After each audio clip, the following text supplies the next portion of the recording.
오늘은 다음 주 청약하는 CU박스를 워밍업으로 미리 알아보겠습니다.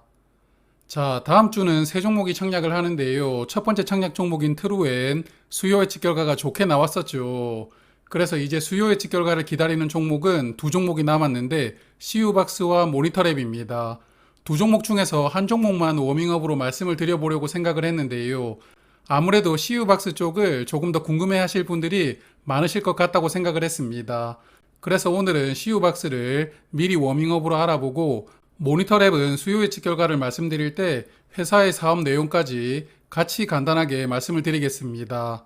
CU박스는 다음 주 화요일과 수요일에 청약을 하고요. 금요일에 환불됩니다. 환불 기간은 이틀이지만 앞에는 트루엔, 뒤에는 모니터랩과 청약 일정이 겹쳐 있으니까요. 비례 청약을 하게 되면 나머지 두 종목은 비례 자금을 활용하지 못하게 되는 그런 일정입니다. 자, 그러면 사업부터 파악을 해볼 텐데요. CU박스는 인공지능 관련 종목인데 얼굴 인식 솔루션이 주력입니다. 예전에 20세기가 사람을 인식할 때 지문을 사용했다면 이제 21세기는 얼굴로 사람을 인식하는 기술이 보편화가 되고 있는 것 같습니다. 전 세계적으로 얼굴 인식 관련 기술을 보유한 기업들은 미국에서 정기적으로 성능 테스트를 받는다고 하던데요. 그래서 얼마나 오류가 적고 인식률이 정확한지를 따져서 글로벌 랭킹을 매기고 있습니다. CU박스는 이 테스트에서 성적이 상위권을 유지를 하고 있는데요. 인공지능 기술은 아직 초기 단계이기 때문에 사실 탑티어 기업 간에는 기술 수준이 계속 엎치락 뒤치락 하고 있다고 합니다. 그래도 CU박스는 줄곧 글로벌에서 상위권에 포지셔닝 되어 있고 국내 기업 중에서는 1위를 유지를 하고 있다고 하는데요. 그러므로 얼굴 인식 인공지능 기술로는 현재 국내에서는 가장 기술력 있는 기업이 시장에 등장한다고 보입니다. 자, 그래서 이러한 기술력을 기반으로 주로 공공기관들의 용역을 많이 수주를 했는데요. 행정안전부나 국토교통부 등 정부기관부터 인천공항을 포함한 공항 쪽 수주 실적이 많습니다. 22년에는 공공기관 수주액이 전체 매출액의 95% 정도이기 때문에 매출이 공공기관 쪽으로 너무 쏠려 있다는 게 단점이라고 볼 수도 있는데요. 그래도 나라에서 믿고 쓰는 기업이 CU박스이다 이렇게 생각을 해볼 수도 있을 것 같습니다. 레퍼런스 중에서는 가장 대표 작품이 공항에 설치된 원 아이디 솔루션이라고 생각이 되었는데요. 항공사 체크인부터 짐을 붙이고 출국 심사와 면세점 쇼핑 그리고 항공기 탑승할 때까지 모든 과정을 얼굴 인식으로만 진행하는 솔루션입니다. 그래서 출국하기 전 모든 과정을 하나의 아이디, 즉 얼굴로만 진행을 하기 때문에 원 아이디 시스템이라고 불리는 것 같은데요. 최근에 공항에 가보니까 여기 사진처럼 이런 기계가 있더라고요. 출입국 심사부터 얼굴 인식으로 진행을 하고 점차 활용 범위를 넓혀갈 계획이라고 하는데요. 그래서 CU박스는 국내 공항에 이런 얼굴 인식 솔루션을 성공적으로 설치를 했고 이 레퍼런스를 기반으로 해외로 진출하겠다는 계획을 가지고 있습니다. 그리고 앞서 말씀을 드렸지만 현재는 공공기관 중심으로 포트폴리오가 쏠려 있는데요. 그래서 민간 기업들을 대상으로 포트폴리오를 확장하려고 몇 가지 아이템을 준비하고 있습니다. 면세점이나 백화점에서 쇼핑을 할 때 얼굴 인식으로 간편하게 결제를 할 수 있는 솔루션을 준비를 하고 있고요. 금융 관련해서 신원 확인이 필요할 때 얼굴 인식을 활용하는 솔루션도 신한투자증권이나 SK증권과 협업을 하고 있습니다. 이 종목 주관사가 신한투자증권하고 SK증권인데요. 아마도 이런 인연 때문에 공모주 주관사로 선정이 된 것 같은데 여하튼 공공기관만으로는 회사의 성장에 한계가 있을 테니까요. 민간 기업들을 대상으로 포트폴리오를 잘 확장해 나갈 수 있느냐가 중요할 것 같습니다. 자, 그래서 CU박스는 글로벌 정상급 얼굴 인식 기술을 보유를 하고 있는데 문제가 있습니다. 아직까지 돈을 벌고 있지 못하는 것인데요.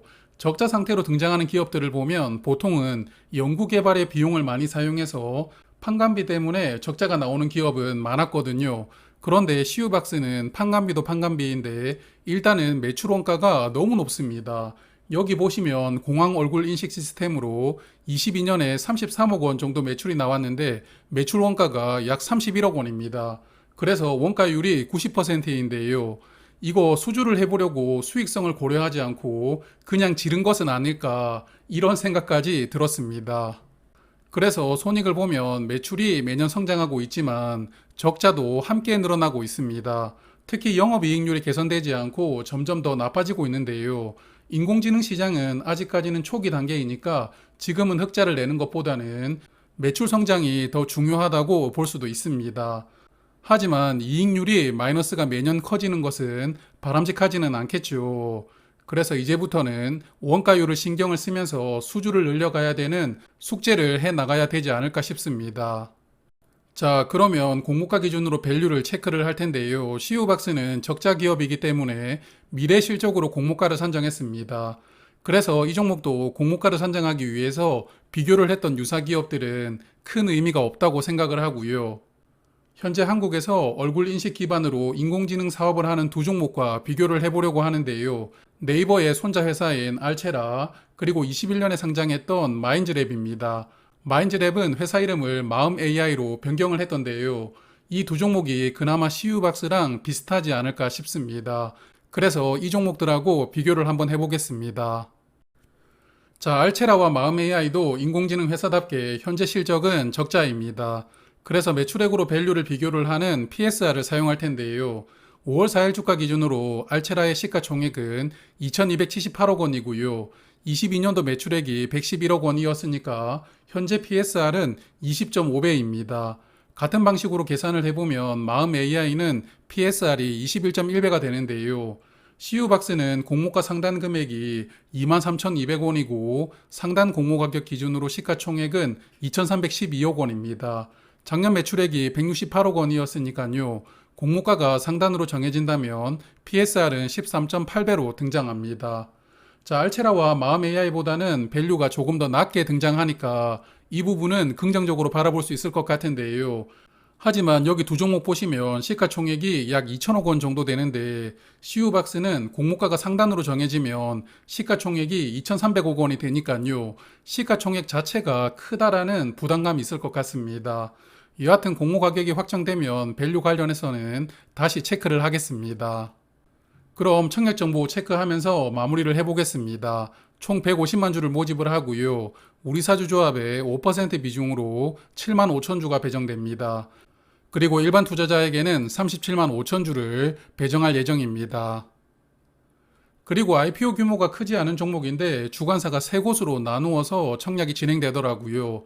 메인 주관사는 신한투자증권으로 30만 주가 배정되었고 일반 청약 한도도 2만 주이기 때문에 다른 증권사들보다 훨씬 많습니다.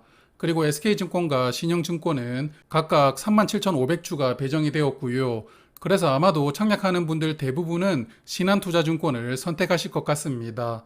그리고 최소 청약 수량이 50주인데요. 많은 편이고 그리고 청약 수수료도 다들 2,000원씩 있습니다.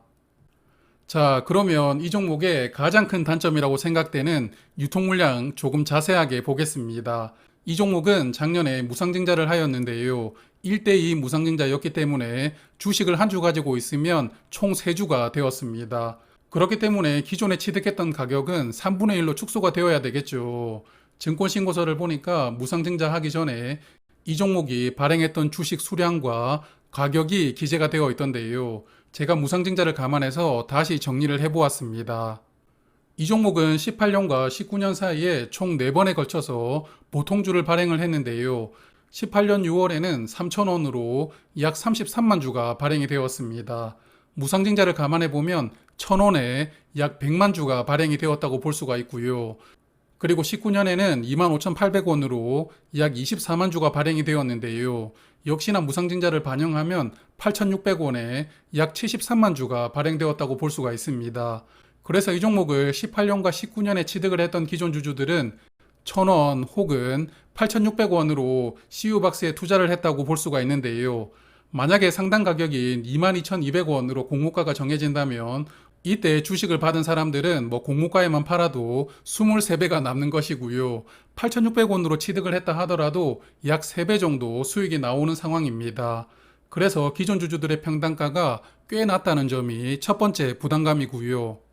그리고 상장일부터 물량이 엄청나게 추가가 될 수 있습니다. 그동안에 회사가 돈이 없다 보니까 전환 우선주도 발행을 했고 전환사채도 2번에 걸쳐서 발행을 했더라고요. 그래서 제가 증권신고서를 보고 상장일부터 행사 가능한 물량을 정리를 해보았는데요. 워낙 복잡하게 기재가 되어 있어서 제가 정리를 한 게 맞는지는 모르겠지만 일단 전환 우선주는 약 13만 주가 12,000원 정도로 상장일에 나올 수 있습니다.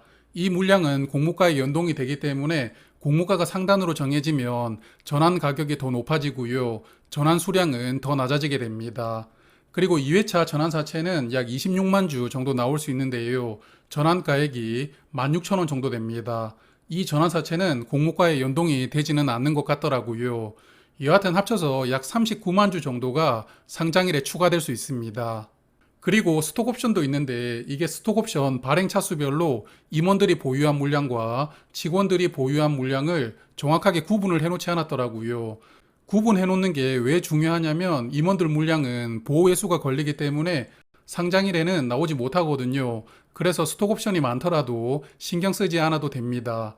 그래서 일단 상장일부터 행사할 수 있는 직원들이 보유한 스톡옵션 물량이 몇 주나 되는지 정확하게는 모르지만 상장하고 나서 1년 내에 나올 수 있는 물량이 약 35만 주 정도 된다고 합니다. 그래서 이 종목 유통 물량을 정리를 해보면 원래 이 종목은 상장일 유통 물량 비중이 489만 주로 비중이 49%였습니다. 이거 자체로도 물량이 아주 많은 상태인데요. 조금 전에 말씀드렸던 물량들이 상장일부터 나오게 되면 유통 물량은 최대 563만 주가 되고요. 전체 주식의 절반 이상이 상장일부터 풀리게 됩니다. 요즘에 상장하는 종목들을 보면 전환사채나 전환우선주는 상장하기 전에 미리 보통주로 전환을 시켜놓고 최대한 깔끔하게 만들어두고 상장을 하는데요. 왜 이렇게 복잡한 상태로 등장을 하는지 모르겠습니다. 여하튼 지난달에 상장했던 마이크로 투나노도 유통 물량이 매우 많았지만 그래도 수요 예측 결과는 좋았는데요. 그래서 유통 물량 자체가 기관 수요 예측 수준을 결정하는 절대적인 요소는 아니라고 볼 수가 있습니다. 그래도 이 종목은 기존 주주들의 평단가가 부담스럽고 상장일부터 물량이 쏟아질 수 있다는 점도 부담스럽게 생각이 됩니다.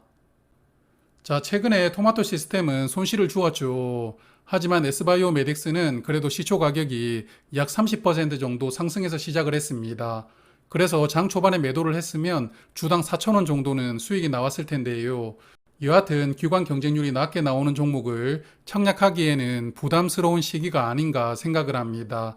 그래서 CU박스도 일단 수요 예측 결과가 좋으면 당연히 청약은 하겠지만 좋지 않다면 웬만하면 건너뛸까 생각도 하고 있는데요. 어쨌든 수요 예측 결과를 보면서 청약 판단을 해봐야 될 것 같습니다. CU박스는 수요 예측 결과가 다음 주 월요일에 공시가 됩니다. 결과가 나오면 다시 한번 정리를 하도록 하고요. 그럼 즐겁고 편안하게 남은 연휴 보내시길 바랍니다. 고맙습니다.